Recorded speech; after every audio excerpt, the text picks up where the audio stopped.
kita mau bahas soal jebakan kemiskinan.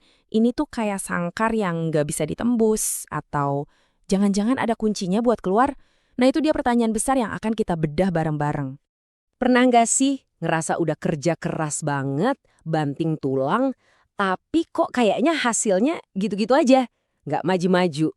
Nah, perasaan jalan di tempat inilah yang jadi inti dari obrolan kita kali ini.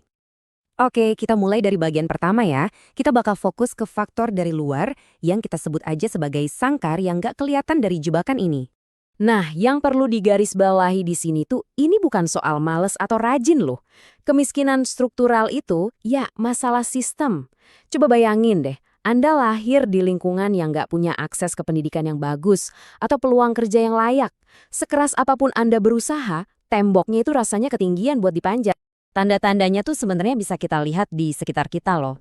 Sulitnya orang buat naik kelas secara ekonomi, fasilitas-fasilitas bagus yang numpuk di kota besar aja, sampai kemiskinan yang kayaknya jadi takdir turun-temurun, ini semua bukan kebetulan, tapi ciri-ciri dari sebuah struktur yang emang timpang.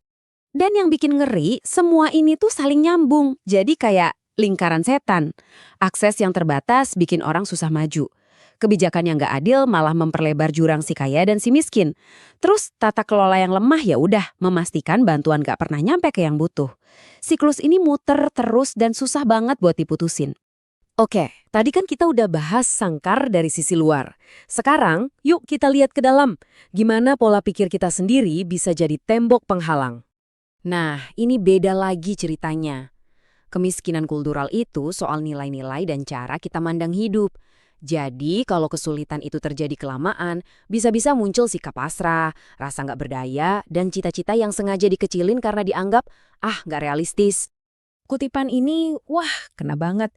Pola pikir yang penting cukup itu di satu sisi emang bikin hati tentram ya. Tapi di sisi lain, itu bisa mematikan ambisi. Kalau tujuannya cuma bertahan hidup, ya nggak akan ada dorongan buat ambil risiko demi masa depan yang lebih baik. Oke, biar makin jelas nih bedanya. Kemiskinan struktural itu ibarat sangkar yang dibangun sama sistem, di luar kendali kita. Nah, kalau kemiskinan kultural, itu pola pikir yang numbuh di dalam diri kita. Seringnya sih sebagai reaksi terhadap sangkar tadi. Keduanya ini kayak dua sisi dari koin yang sama. Oke, kita udah ngobrolin sangkarnya, udah ngobrolin pola pikirnya. Sekarang bagian yang paling penting, gimana solusinya? Yuk kita bahas soal kunci buat keluar dari sini.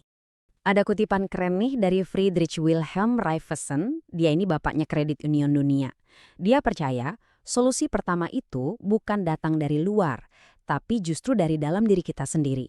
Kesadaran, perubahan pola pikir, dan pengetahuan praktis kayak gimana cara ngelola keuangan. Jadi, kuncinya itu ternyata bukan satu benda ajaib doang loh, tapi gabungan dari beberapa hal penting. Punya kemampuan yang relevan sama zaman, disiplin ngelola uang, dan yang paling penting, punya keyakinan kalau kita itu bisa berubah dan bisa bertumbuh. Yuk, kita bedah lebih dalam lagi. Kira-kira apa aja sih peralatan atau toolkit yang perlu kita siapin? Kita intip yuk skill apa aja yang katanya bakal paling dibutuhin di tahun 2026 dan seterusnya, biar kunci yang kita buat itu benar-benar pas. Dan ini bukan skill kaleng-kaleng ya. Ini tuh skill buat bertahan hidup di era serba otomatis. Waktu banyak kerjaan rutin digantiin mesin, kemampuan buat mikir kreatif, mecahin masalah baru, sama ngerti soal AI, itu udah bukan pilihan lagi. Kemampuan buat beradaptasi dan mau terus belajar, itu jadi mata uang baru yang berharga banget di dunia kerja. Dan ada satu alat yang super fundamental, dana darurat. Ini bukan soal jadi kaya raya, tapi soal jadi aman. Banyak banget orang kejebak utang bukan karena boros, tapi karena satu kejadian tak terduga, entah sakit atau kehilangan kerjaan, dan nggak punya jaring pengaman. Dana darurat itulah perisainya. Nah, coba lihat data ini deh. Ini benar-benar bikin kaget loh. Dari sebuah studi, ternyata 100% usaha mikro yang diteliti itu nggak pakai format bisnis yang standar buat perencanaan. 100%. Ini bukti nyata kalau semangat aja tuh nggak cukup. Tanpa punya peta dan strategi, skill yang kita punya nggak bakal bisa maksimal.